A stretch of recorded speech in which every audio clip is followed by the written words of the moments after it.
1915, इसी से हमने कल उठाया था। 1915 से 1947 तक के इतिहास को पढ़ने वाले हैं। अब मैं आपके सामने डेट लिख देता हूं, सारी डेट यहां पे लिखूंगा और मैं आपको डेट के हिसाब से घटनाएं बताता जाऊंगा। देखिए अभी एग्जाम चल रहा है तो हम क्या ज्यादा लिखेंगे नहीं, ओनली समझेंगे, देखते हुए चलेंगे ना। देखिएगा 1915 से हम शुरुआत करेंगे महात्मा गांधी के आने से, यानी 1915।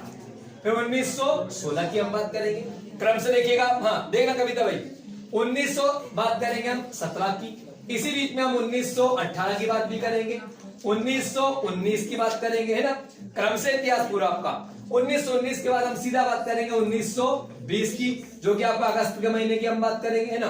फिर हम बात करेंगे इसी में 1922 की, 22 हो जाएगा। फिर हम बात करेंगे 1900 जो है आपका, ठीक 23 से 24 ले लीजिए, तो 24 की बात करेंगे, 23 भी अलग है लेकिन इतना इंपोर्टेंट नहीं है। फिर हम बात करेंगे 1900 क्या बताया 25 की, फिर हम बात करेंगे 1900 आपका 29 की, है ना। फिर हम बात करेंगे 28 पहले 28 की, फिर हम बात करेंगे 1929 की, फिर हम बात करेंगे 1900 का बताया आपका 30 की साथ इसी में। फिर हम बात करेंगे, आगे लिख दूं मैं यहाँ पे 1900 क्या बताया आपका 1931 की, फिर डायरेक्टली बात करूंगा 1932 की, फिर बात करूंगा 1933 की, फिर बात करूंगा मैं 1900 आपसे 39 की, ठीक 39 एक रुपये है ना 1939, फिर बात करूंगा मैं 1940 की। देखिए पूरा इतिहास डेट से पढ़ेंगे अपन, ठीक है ना। फिर बात करूंगा मैं, आगे लेके आता हूं आपको ऐसे, ठीक है ना, आप बहु के नियम में चलते ना अपन ऐसे साइंस में, ठीक है चलेगा। तो आ गया क्या 1940, फिर हम बात करेंगे 1900 डायरेक्टली 42, फिर बात करूंगा मैं 1900 डायरेक्टली 43, फिर बात करूंगा मैं 1943, है ना, और फिर बात करूंगा मैं 1947, और यहां पर आएंगे अपन। तो अब आपको ध्यान से सुनना है, सुनने में ही आपको ये बातें याद हो जाएगी, हम कहानी के रूप में समझेंगे। क्लियर ना, मैं लिखूंगा पूरा नहीं, जहां लगेगा मुझे उचित वहीं पर मैं लिखूंगा। क्लियर ना, बात समझ में आ रही कि नहीं आ रही, आगे ना दीपक भाई, ठीक है ना, चिन्नू भाई पक्का आ रही हो नहीं आ रही हो, हाँ भरा में आ रही हो, चलेगा। हाँ देखो, हाँ ठीक है, देखिएगा अब सबका ध्यान होना चाहिए। 1915 में महात्मा गांधी कौन, इसको हटा दे अपन, इनकी जरूरत नहीं है अपने को, एक बार फिर से बना देना यार। ये लो भैया अपने हाथ में भारत किधर से किधर बना दो, भले पाकिस्तान को मिला लो, ठीक है ना। हाँ चलिएगा, यहाँ तो मिला सकते कम से कम अधिकार है हमें। और देखिएगा 1915 में महात्मा गांधी आए, कहां पर, मुंबई का बता, मुंबई में अपोलो पोर्ट, कौन सा होता है, अपोलो बंदरगाह पर महात्मा गांधी का स्वागत होता है। वर्ल्ड वार शुरू हो गया, वर्ल्ड वार शुरू हो गया तो अंग्रेजों ने भारत के सैनिकों, मतलब भारत के जो लोग हैं वो सेना में ज्यादा शामिल हो और युद्ध लड़े। इसके लिए महात्मा गांधी से बात की कि आप जो है यहाँ के युवाओं को प्रेरित करिए कि भारत के लोग क्या बताए आपका सेना में शामिल हो। इसी चीज को देखते हुए क्या बताए, भारत के लोग जो है सेना में शामिल होते हैं, महात्मा गांधी को केसर हिंद की उपाधि दी जाती है। क्लियर आपका, ये बात आपको देखना है। यहीं पर रविंद्रनाथ टैगोर साहब की बात करें, इनको सर की उपाधि दी जाती है। यदि हम बात करें किसकी बताएं, जवाहरलाल बजाज की, इन्हें राय बहादुर की उपाधि दी जाती है। 1916 में महात्मा गांधी ने गुजरात के साबरमती में अपना आश्रम स्थापित कर दिया। बाद में जो है आपका वर्धा में, कहां पर बताएं, कहां पे, एक तो साबरमती और एक कौन सा बोलो, वर्धा। वर्धा कहां पे आता है, महाराष्ट्र, तो महाराष्ट्र के वर्धा में स्थापित कर दिया। तो महात्मा गांधी के दो जगह आश्रम थे, कहां बताया आपको, वर्धा और साबरमती। साबरमती नदी आप सभी जानते हैं, साबरमती नदी पर अहमदाबाद शहर बसा हुआ है, कौन सा, जिसे भारत का मैनचेस्टर कहा जाता है। तो हम साथ में क्या सारी उपयोगी जानकारी लेकर चलेंगे, इंक्लूड करके चलेंगे, ठीक है ना। आगे बढ़ते हैं हम लोग। अब देखिएगा 1916 में हो गया आपका। 1916 में अब एनी बेसेंट जो आयरलैंड से भारत आई थी, कैसे, आयरलैंड से। एनी बेसेंट को ऐसा लगा कि क्यों ना, ठीक यहाँ पे नरम दल गरम दल दोनों एक साथ आ जाए। तो एनी बेसेंट ने क्या किया, 1916 में, 16 की बात है भी ना, 16 में लखनऊ में जो है आपका मुस्लिम लीग, और क्या बताया आपका मुस्लिम लीग को भी, किसको, नरम दल, किसको, नरम गरम और क्या, एमएल, इन तीनों को एक मंच पे लाने का प्रयास इसने किया एनी बेसेंट ने, और इसे बोलते हैं लखनऊ समझौता। वेरी वेरी इंपॉर्टेंट है आपका, आगे समझ ले। 1917 आता है, आगे इतना आगे ना, 1917 में एनी बेसेंट भारतीय राष्ट्रीय कांग्रेस की पहली महिला अध्यक्ष बनती। वेरी वेरी इंपॉर्टेंट है, आपको ध्यान रखना है, आगे सभी को समझ में। आगे बात करता हूं मैं, तो 1917 की बात करें, 1917 में महात्मा गांधी, 17 की हम बात कर रहे हैं, 17 में बात की है, 1917 में महात्मा गांधी कौन? एमजी। ठीक, एमजी कहा जाते हैं? एमजी को बिहार में राजेंद्र प्रसाद जी बुलाते हैं। कारण क्या है? अंग्रेजों ने तिनकठिया प्रथा शुरू की थी। कहां पे? बिहार के चंपारण में। सर तिनकठिया क्या होती है? देखिएगा, अंग्रेज आप सब जानते हैं कि भारत पर शोषणकारी जो कानून थे वो लागू अंग्रेजों के द्वारा किए गए थे। बिहार की जो जमीन थी उस जमीन में जो है 3/20 जिसे बोलते हैं तिनकठिया, इस तीन विश्वा, ठीक है ना, इस हिस्से पर किसानों को नील की खेती करना अनिवार्य था। ठीक, अनिवार्य था। ठीक, तो नील की खेती की वजह से यहाँ की भूमि बंजर हो रही थी, किसान गरीब हो रहे थे। इसी को देखते हुए इन्होंने क्या है, महात्मा गांधी से बात की, क्योंकि महात्मा गांधी उस समय के ग्रेट हीरो थे। तो उन्होंने चर्चा की कि महात्मा गांधी से बात की जाए, वो हमारी समस्या को सोल्व करवाएंगे। शिवानी समझ में आएगी? नहीं बताया आगे ना। तो महात्मा गांधी जो है आपका, ठीक है ना, उनको बुलाया जाता है। महात्मा गांधी चंपारण जाते, कहा जाता है बिहार के चंपारण, ये आज का आपका बिहार। चंपारण जाते, चंपारण में महात्मा गांधी ने अपना पहला सत्याग्रह किया। Very very important. Mahatma Gandhi ने अपना पहला सत्याग्रह जो है आपका वो कहां किया था? अफ्रीका में, भारत के बाहर, दक्षिण अफ्रीका में। लेकिन भारत में कहां पर? चंपारण में 1917। वेरी वेरी इंपॉर्टेंट, आपका प्रश्न बनता है, एग्जाम में आता है। 1918 की बात करूं मैं, 1918 में जो है आपका 1918 में अब महात्मा गांधी ने अहमदाबाद में मिल मजदूर जो थे आपके, ठीक है ना, उनके लिए आंदोलन किया। ठीक, उनके लिए भूख हड़ताल की। क्या की बताया आपका? ठीक, ऐसे गुजरात में एक जगह आती है खेड़ा। क्या होता है? खेड़ा। गुजरात के खेड़ा में महात्मा गांधी ने कर नहीं दो आंदोलन चलाया। कौन सा होता है? ठीक, टैक्स के खिलाफ। नमक वाला बाद में आएगा, क्या आएगा? कर वाला। तो बात करनी पड़ेगी कि 1918 में महात्मा गांधी ने क्या बताया आपका? क्या एक तो अहमदाबाद मिल मजदूर और एक क्या बोलो खेड़ा, ये दो आंदोलन चलाए। बात समझ में आ गई सभी को? आगे बात करते हैं हम लोग, ठीक है ना। अब बात करें 1919 की। 1919 जैसे आपका आता है 1919 में मॉन्टेग्यू चेम्सफोर्ड। क्या होता है आपका? ठीक, मॉन्टेग्यू चेम्सफोर्ड, ये कानून आपका पास होता है, ठीक है ना। और इस कानून के तहत जो है आपका, ठीक है ना, इस कानून के तहत जो है आपका, ठीक, ये कानून आपका भारत में आता है भारत की संवैधानिक व्यवस्था को देखने के लिए। ठीक, आगे बात करें तो 1919 में जो वेरी वेरी इंपॉर्टेंट घटना है वो है जलियांवाला बाग। क्या होता है? आप सभी जानते हैं अंग्रेजों ने क्या क्या बनाया था? बताया आपका? कौन सा कानून बनाया था आपका? Rowlatt Act. तो रोलेट एक्ट के तहत जो है आपका अंग्रेज जो थे आपके, उन्होंने भारत के क्रांतिकारियों को गिरफ्तार करना शुरू कर दिया। रोलेट, ये हमने आई थिंक कल बात कर ली थी इसके बारे में ना, तो हम इसको और भी शॉर्ट में कर देते हैं। तो देखिएगा यहां पर ये घटना हुई आपकी, ठीक, 1919 में। ठीक, जलियांवाला बाग में हमारे लोग क्या है, हमारे भारतीय लोग पंजाब के जो थे वो अंग्रेजों की गोली से मारे गए। इसी को देखते हुए बाद में हंटर आयोग बना, अंग्रेजों ने बनाया। हंटर आयोग ने इसकी जांच की, इस कमेटी की। वेरी वेरी इंपोर्टेंट, जैसे कल एग्जाम में आया था कैलकर समिति का संबंध किससे था? केलकर का। तो भाई जो कैलकर समिति आजकल बनी है, आप सब जानते हैं कि वो वर्तमान में जो भारत में क्या हो रहा है कि जो सेक्टर थे हमारे पुराने सरकारी, जैसे मान लो शुगर फैक्ट्री थी पुरानी, या कोई मान लो बड़ा उद्योग था पुराना, वो बंद हो गया। तो उस उद्योग को चालू करने के लिए अब सरकार क्या कर रही? सरकार ने कहा कि जो पैसे वाले लोग हैं भारत के, वो उस उद्योग में अपना पैसा लगाए, अपनी पार्टनरशिप करे। तो उसे बोलते हैं पब्लिक प्राइवेट पार्टनरशिप। क्या बोलते बताए? पब्लिक को जो है पार्टनर बनाया जा रहा है भारत सरकार के अलग अलग उद्योगों के भीतर, तो उसे बोला पीपीपी मॉडल। तो ध्यान रखिएगा, पीपीपी मॉडल का एक अर्थव्यवस्था के टर्म में भी यूज होता है, एक यहां पर भी होता है। बात मेरी समझ में आई कि नहीं बता आपको आगे सभी को? तो ऐसे प्रश्न आपको देखने को मिल रहे हैं। तो 1919 में भैया आयोग, हंटर आयोग बना जलियांवाला बाग के खिलाफ, ठीक है ना। 1919 में महात्मा गांधी ने, ठीक, रविन्द्रनाथ टैगोर ने और जवाहरलाल बजाज ने, इन्होंने अपनी उपाधियां क्या 1 अगस्त 1920 को, अच्छा एक चीज और छूट गई इसमें, 1919 में जो है आपका शौकत अली, मोहम्मद अली और कांग्रेस की सहायता से जो है आपका खिलाफत आंदोलन चला। कौन सा होता है? जो कि मुसलमानों का आंदोलन था, ठीक, जिसमें कि आप सब जाने तुर्की के खलीफा को अंग्रेजों ने उसके पद से बर्खास्त कर दिया था, हटा दिया था, ठीक है ना। खलीफा की बेइज्जती कर दी थी वर्साई की संधि के बाद में। इसी को देखते हुए क्या बता क्या हुआ? खिलाफत आंदोलन आपका देखने को मिला। ठीक, इस तरह की बातें देखने को मिलती है। बात समझ में आ गई आपको? तो खिलाफत आंदोलन भारत में किसने किया? मोहम्मद अली, शौकत अली ने, आपको ध्यान रखना है। 1 अगस्त 1920 को महात्मा गांधी ने असहयोग आंदोलन चलाया, जो 5 फरवरी 1922 तक चला। आगे बात समझिए, 1922 तक चला। 1922 में जो आपका चोरा चोरी यूपी के गोरखपुर, जैसे योगी जी थे, क्या थे योगी जी? सांसद थे। अब है क्या? अभी रवि किशन है, ध्यान रखिएगा, रवि किशन एक भोजपुरी एक्टर है, ठीक, और वो वर्तमान में योगी जी के स्थान पर क्या बताया आपका? गोरखपुर से सांसद है। तो ध्यान रखते हो, आपको चलना है हर चीज को। क्लियर ना आपका? गोरखपुर में, गोरखपुर के मंदिर मठ के ऊपर योगी जी वहां पे रहा करते थे, है ना, जहां से वो आज वर्तमान में मुख्यमंत्री बने हैं। वर्तमान में योगी जी जो है विधायक नहीं है, यूपी में विधान परिषद है, उसके मेंबर कौन है? योगी जी है। ये आपको ध्यान रखना है, ठीक है ना। चलेगा, आगे बढ़ते हैं हम लोग।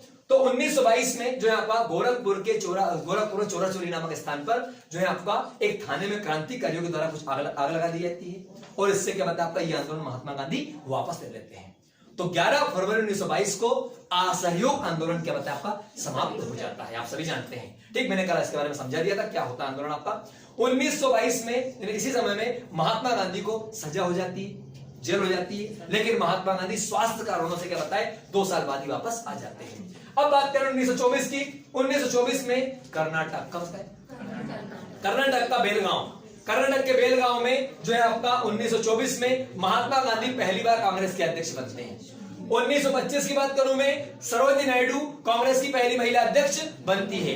तो पहली भारतीय महिला अध्यक्ष कांग्रेस की कौन? सरोजिनी। पहले अंग्रेज कौन? चलेगा। 1928 की हम बात करें तो 28 में साइमन कमीशन भारत आता है, कल पढ़ाया था मैंने आपको, व्हाइट मैन कमीशन, जो कि भारत की संवैधानिक स्थिति को देखने के लिए आता है, भारत की व्यवस्था को देखने के लिए आता है, लेकिन भारत के लोग इसका बहिष्कार करते। क्यों? हमारे देश का आप संविधान मान लो बनाओगे, या हमारे देश में मान लो कोई आप नया सुधार करोगे तो हमसे पूछ कर करोगे ना, हमें शामिल करके करोगे ना, कि खुद ही कर दोगे। तो इस वजह से हमने क्या किया, इसका विरोध किया। किसका बताए? Simon commission, white man commission नाम दिया। ठीक, लाला लाजपत राय की इसमें मृत्यु हो जाती है, और आपको पता होगा कि बाद में भगत सिंह, सुखदेव, राजगुरु ठीक क्या करते बताए, लाला लाजपत राय को जिन्होंने मारा था, ठीक, उनको मारने के लिए लाहौर में षड्यंत्र रचते हैं, ठीक है ना, और इसके तहत आपका एक अंग्रेज मारा जाता है। इसी कारण से इन तीनों को फांसी बाद में दे दी जाती है। किनको? भगत सिंह, सुखदेव, राजगुरु, जो कि 23 मार्च 1931 को इनको फांसी हुई थी। आपको ध्यान रखना है, बात समझ में आ गई। आगे बात करूं मैं, आगे ना इतना आपको, तो 1928 में आ गए हम लोग। 28 में मोतीलाल नेहरू ने कांग्रेस की अध्यक्षता की। 1929 में फिर कांग्रेस का अधिवेशन आता है, ये आता है कहां पे? लाहौर में। पाकिस्तान के आज का पाकिस्तान में लाहौर में रावी नदी के किनारे पर, यहां से प्रश्न आपका निकलता है, जवाहरलाल नेहरू कांग्रेस की अध्यक्षता करते हैं और नवग्रहित तिरंगा रावी नदी किनारे पर फहराते हैं और कहते हैं कि अब हमें स्वाधीनता चाहिए, अब हमें पूर्ण स्वराज चाहिए। तो इस तरीके से क्या बताए, जवाहरलाल नेहरू की अध्यक्षता में 1929 में रावी नदी के किनारे पर कांग्रेस के अधिवेशन में पूर्ण स्वराज का प्रस्ताव पारित किया जाता है। बात समझ में आपको आई कि नहीं बताएंगे। और तय किया जाता है कि अगले वर्ष, क्योंकि देखिए 1929 की बात करें, 1929 में अधिवेशन हुआ, अगला वर्ष 1930 में 26 जनवरी जैसे ही आएगा तो हम स्वाधीनता दिवस मनाएंगे, ये कहा जाता है। बात समझ में आई कि नहीं बताएं आगे सभी को। तो 1930 में कांग्रेस द्वारा सबसे पहले स्वाधीनता दिवस 26 जनवरी को मनाया गया था। वर्तमान में हम 26 जनवरी को गणतंत्र दिवस मनाते हैं और 15 अगस्त को हम स्वतंत्र, ये आपको ध्यान रखना है। आगे बात करूं मैं आपसे, चलिएगा। अब आते हैं हम लोग कहां, 1930 हो गया, 31, 1900 एक घटना हो होती है, महात्मा गांधी फिर आएंगे, इंटर करेंगे फिल्म के अंदर। महात्मा गांधी फिर इंटर कर गए। महात्मा गांधी ने क्या किया 1930 में 12 मार्च, क्या बताए, 12 मार्च 1930 से लेके तो 6 अप्रैल 1930 तक गुजरात में, क्या बताए, गुजरात में अपने साबरमती आश्रम से शुरू करके ठीक 379 जो अपने मेंबरों को लेकर साथ में, और क्या दांडी मार्च, क्या करते बताए, मार्च का मतलब चलना पैदल, क्या बताए, पैदल चलना, एक उसमें चलना। तो महात्मा गांधी ने साबरमती अपने आश्रम से, देखो ये नाम आपको क्लियर होना चाहिए। कई सारे बच्चे दांडी मार्च तो दांडी दांडी सोचते रहते हैं, दांडी होता क्या है। अरे भाई दांडी एक जगह का नाम है जो सूरत के पास में आता है, ठीक, और आपका साबरमती उसका आश्रम है, तो वहां से मार्च मतलब चलना पैदल।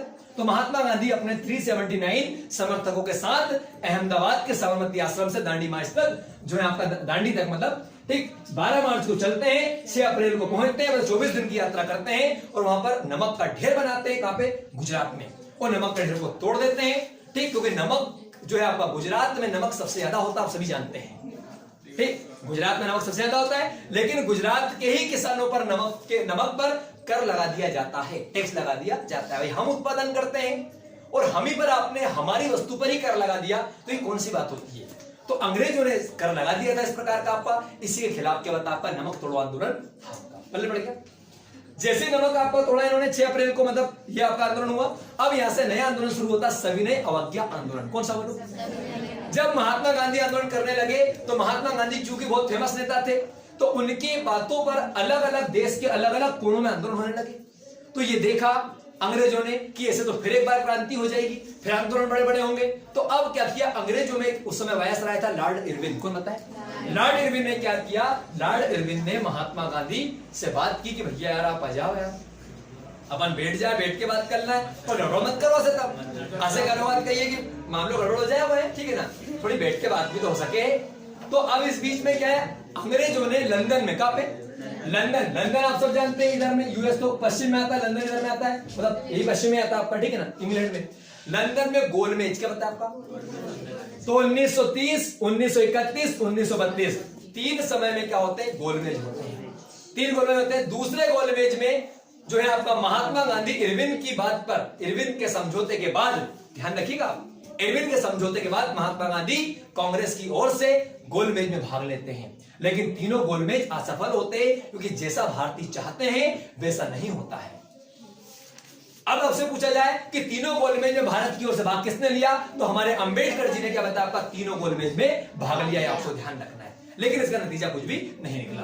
पहले बढ़ गया 1932 जब आता है, तो 32 में क्या होता है? अच्छा 31 में तो तीनों को फांसी हो गई, यही पढ़ा था हम लोगों ने भी, ठीक। 1932 में जो है आपका, ठीक, महात्मा गांधी और बी आर अम्बेडकर के बीच में पूना पैक्ट होता है। कौन सा? पूना। उस पूना पैक्ट में जो है आपका अनुसूचित जाति की सीटें विधानसभा में, उस समय की विधानसभा मतलब सरकार थी अंग्रेजों के साथ वाली, ठीक, उस सरकार में बढ़ाई जाती, आरक्षण दिया जाता है। एक बात को ध्यान रखें, 1931 में भारत में पहली बार जातिगत जनगणना हुई थी। ये आपको वेरी वेरी इंपॉर्टेंट है, याद रखना है। बात समझ में आ गई? आगे बात करते हैं 1935, सीधे आ जाते हैं। 1935 में भारत शासन अधिनियम पास हुआ, मतलब अंग्रेजों ने एक बड़ा सा कानून आपका पास किया अपनी संसद में, और ये कहा कि भारत में अब एक संघीय न्यायालय होगा। क्या होगा? भारत में क्या होगा? संघीय न्यायालय होगा। और फिर कहा कि प्रांतों में, जो प्रांत मतलब राज्य के, कि प्रांतों में स्वायत्तता होगी। स्वायत्तता का मतलब क्या होता है? कि प्रांतों मतलब राज्य के अंदर राज्य के नागरिक को चुनाव लड़ने का अधिकार रहेगा, वो चुनाव लड़ेगा और मंत्री मुख्यमंत्री बनेगा। तो 1935 में जो है प्रांतों में कांग्रेस ने 1935 एक्ट के तहत, 1935 एक्ट के तहत 1937 में अंग्रेजों ने भारत के प्रांतों में चुनाव करवाए, ये आपको ध्यान रखना है। तो बात समझ में आ गई। उस चुनाव में कांग्रेस जो है आपका, ठीक है, उसने कई राज्यों में अपनी सरकार बनाई, कुछ राज्यों में उसने गठबंधन की सरकार बनाई, तो इसे बोला प्रांतीय स्वायत्तता। बात समझ में आपको आई कि नहीं? क्योंकि अक्सर बच्चों को क्या है, इस छोटी छोटी बातें समझ में नहीं आती है, जो मैं आपको समझाने का प्रयास कर रहा हूं, ठीक है ना। पर हम एग्जाम की दृष्टि से पढ़ रहे हैं, इसलिए स्पीड हम इसमें मार रहे हैं। पहले बढ़ गया, तो आगे समझ सभी को कि 1937 में भारत में क्या आई थी? प्रांतीय स्वायत्तता 37 में आई थी। अब देखिए वो पूछेगा कि कौन से कानून के तहत भारत में प्रांतीय स्वायत्तता आई, तो क्या करेंगे आप बताएंगे कौन सा? 1935 का भारत शासन अधिनियम। अब एक बात आपने देखी होगी कि हमारे संविधान में जो 250 अनुच्छेद थे, वो सीधे सीधे 1935 में जो बना आपका संविधान था, उस समय का कानून बना था, उसे सीधे कॉपी किए गए हैं। ये आपको ध्यान रखना है कि 250 के अनुच्छेद कहां से लिए गए, डायरेक्टली कहां से बताया आपका, सीधे कॉपी कहां से किए? 1935 के भारत शासन अधिनियम अंग्रेजों के द्वारा। लेकिन इसका मतलब ये नहीं है कि भारत के लोगों ने संविधान नहीं बनाया। भाई अच्छे विचार किसी के भी हो सकते हैं, दुश्मन के पास भी अच्छे विचार हो तो हम उसे एक्सेप्ट कर सकते हैं। सही बात है ना, बता आपका, उसको लेने में कोई बुराई नहीं होती है। भाई पाकिस्तान में कुछ अच्छा हो रहा है तो उस अच्छे को हम देख के सीख सकते हैं। सही बात है ना, बता आपका, उसे बुराई नहीं है। आपकी उससे मतभेद हो वो एक बात अलग होती है। बात समझ में आपको आई कि नहीं, बता आपका। आ गया? तो हमने अलग अलग देशों के संविधान को पढ़ा और उनसे अच्छे अच्छे विचार लिए, इसलिए आज हमारा संविधान दुनिया का सबसे सर्वश्रेष्ठ संविधान के रूप में माना जाता है। ये आपको ध्यान रखना है। क्लियर ना आपका? आगे बढ़ाऊं मैं आपको 35 में 37 में 1938 में 38 की बात करूं, सुभाष चंद्र बोस कांग्रेस के अध्यक्ष बने। कौन? 1939 में सुभाष चंद्र बोस ने कांग्रेस को छोड़ दिया और फॉरवर्ड ब्लॉक नामक पार्टी बना ली। और आपको पता होगा 1939 के बाद की बात करूं मैं, तो 1943 में 43 में सीधा मैं यहां पे लेके आ गया। सुभाष चंद्र बोस की बात करूं, सुभाष चंद्र बोस ने क्या बताया आपका? आजाद हिंद सेना के क्या बन गए? वो सेनापति। क्या बन गए? अब सुनिएगा, यहां से प्रश्न, कंफ्यूज नहीं होइएगा। आजाद हिंद सेना की जो स्थापना है वो सबसे पहले कैप्टन मोहन सिंह ने करने का प्रयास किया, लेकिन कैप्टन मोहन सिंह क्या हो गए? फेल हो गए, मतलब वो नहीं कर पाए। राज बिहारी बोस ने जो है आपका आजाद हिंद सेना की स्थापना की, ठीक है ना। इसके जो प्रमुख बने वो कौन बने बताए? वो कौन बने? कौन? सुभाष चंद्र बोस बने। ये वेरी वेरी इंपॉर्टेंट है। बात समझ में आपको आई कि नहीं, बता आ गया। तो सुभाष चंद्र बोस ने भारत के बाहर जाकर के और भारत की भूमि को आजाद कराने के लिए बताया अपने आंदोलन किए, इसलिए उनकी बड़ी भूमिका आती है। लेकिन आजादी के बाद उनके इतिहास को मिटा दिया गया, ठीक है ना। आज आप सबके सामने सारी चीजें हैं, क्लियर ना आपका। बड़े बना गए, जय हिंद का नारा दिया, दिल्ली चलो का नारा दिया, किसने दिया? हिटलर ने सुभाष चंद्र बोस को कहा नेताजी, क्या कहा? नेताजी। बात समझ में आएगी नहीं। कुछ जगह आता है कि नेताजी जो है आपका आजाद सेना के सैनिकों ने कहा, लेकिन एक्यूरेट जो आपका आता है हिटलर ने कहा। किसने बताया आपका? हिटलर ने कहा, क्योंकि आप सब जानते हैं जर्मनी ने इस समय में भारत का सपोर्ट किया था। किसने? जर्मनी का शासक कौन था? हिटलर। कौन था बोलो? हिटलर यदि पोलैंड पर आक्रमण नहीं करता 1935 में तो सेकेंड वर्ल्ड वॉर नहीं होता, और सेकेंड वर्ल्ड वॉर नहीं होता तो शायद भारत उसके और भी लंबे समय बाद आजाद होता, क्योंकि जब सेकेंड वर्ल्ड वॉर हुआ तो अंग्रेज उलझ गए युद्ध में, और हम भारतीय लोग क्या बताए अपने आंदोलनों के अंदर आ गए। और हमने क्या किया? बड़े बड़े आंदोलन किए, अंग्रेजों को परेशान कर दिया। ठीक, इसके बाद अंग्रेजों को मजबूर होना पड़ा भारत को आजाद करने के लिए। तो इसी में मैं आपको डायरेक्ट लेकर आ गया 1947 पहले बढ़ गया। 1947 में लॉर्ड माउंटबेटन भारत का वायसराय बनकर आता है। अंग्रेज परेशान हो जाते हैं। 3 जून 1947 को लॉर्ड माउंटबेटन को कहा आया? भारत आया।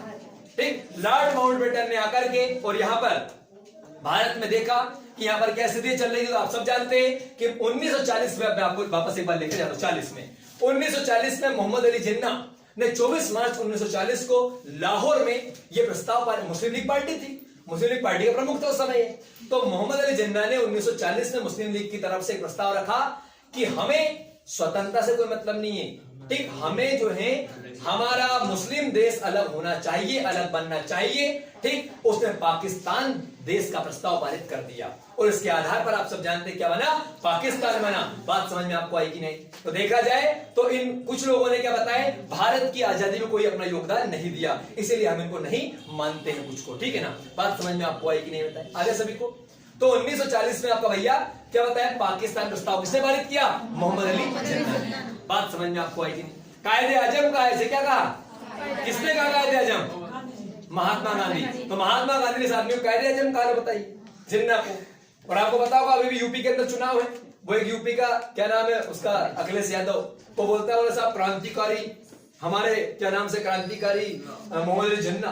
अरे कमीने, तू जिन्ना को क्रांतिकारी बनाएगा? तेरे जैसे लोगों ने तो हिंदुस्तान के अंदर पाकिस्तान बनाने की प्रक्रिया शुरू की। ठीक, ऐसे लोगों की वजह से क्या भारत के अंदर देखा जाए दूसरी घटनाएं जो यहाँ का ये बढ़ावा देते हैं। ठीक है ना भाई, विदेशी पाकिस्तान का जो व्यक्ति जिसने पाकिस्तान बनाया, आप सब जानते हैं मौलाना अबुल कलाम आजाद, भारतीय राष्ट्रीय कांग्रेस के सबसे युवा क्या थे बताए? अध्यक्ष। मौलाना अबुल कलाम आजाद हमारे पहले शिक्षा मंत्री बने, आप सब जानते हैं। उन्होंने बात कही थी, ये कही थी, क्या कही थी कि जो थे आपके बोले मुसलमान तो मूर्ख थे, पर हिंदू महामूर्ख थे जिन्होंने पाकिस्तान को बनने दिया। तो सही बात है कि हिंदुओं को उस समय में और डट करके सामना करना था, तब हम कहते हैं कि हमारा अखंड भारत है, पर वो अखंड भारत हमारा खंडित हो गया। बात समझ में? हालांकि जो इतिहास में हुआ ठीक है, उसको हम छोड़े, हम वर्तमान की बात करें, ठीक है, लेकिन हमें चर्चा तो उस पर करना चाहिए, पता होना चाहिए। बात समझ में आ गई? तो अब देखिए जून 1947 में माउंटबेटन ने, अब जिन्ना ने पाकिस्तान प्रस्ताव पारित कर दिया था। जिन्ना कुल मिलाकर मुस्लिम लीग ये नहीं मानती थी कि भैया क्या है कि जो है आपका मतलब हमें भारत के साथ हम रहें। वो संविधान सभा में शामिल नहीं हुए, हालांकि कुछ समय के लिए हुए थे लेकिन वापस हट गए थे। ठीक है ना, तो इस तरीके से जो है आपका ठीक आखिरी में लॉर्ड माउंटबेटन को कहना पड़ता है कि साहब भारत आजाद तो होगा, लेकिन भारत जो है आपका उसमें 2 देश बनेंगे, आप 2 राज्य बनेंगे, एक भारत और एक कौन सा? पाकिस्तान। 2 देशों के रूप में भारत को जो है आपका अगस्त के महीने तक आजाद कर दिया जाएगा। ये जून के महीने की बात है। 4 जुलाई कब बताया आपका? 4 जुलाई 1947 को ब्रिटेन की संसद में भारत को आजाद करने के लिए बिल रखा जाता है, और ये बिल 16 जुलाई को पास हो जाता है। 18 जुलाई को इंग्लैंड का राजा इस पर साइन कर देता है, और यहां पर ये कर देता है कि अब भारत आपका आजाद हो रहा है। तो साइन होगा 18 जुलाई को, लेकिन आजादी के डेट क्या तय की? 14 और 15। 14 अगस्त को पाकिस्तान, 15 अगस्त को भारत। इस तरीके से भारत आपका आजाद होता है। तो आई होप कि आपको समझ में आ गया होगा। एक बात मैंने बीच में छोड़ दी थी, 1942 का भारत छोड़ो आंदोलन।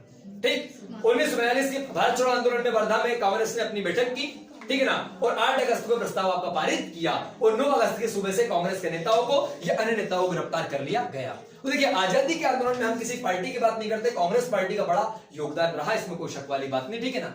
ठीक, उसके आज की नीति क्या हो सकती, लेकिन हम उस समय के हिसाब से कभी बात नहीं करते। आई बात समझ में कि हमारी हर पार्टी का, हर एक व्यक्ति का, यदि मुस्लिम लीग को छोड़ दें तो क्या बताया, भारत की आजादी में बड़ा योगदान था, जिसे हमें स्वीकार करना पड़ेगा, ठीक है ना। जो कुछ लोग स्वीकार करने को तैयार नहीं है, ठीक है ना। तो इस तरीके से हमारा ये इतिहास होता है। समझ आपको आया कि नहीं होता है। अच्छा, इस बीच में एक और चीज 46 का बताया था, 1946 में क्या था, कैबिनेट मिशन।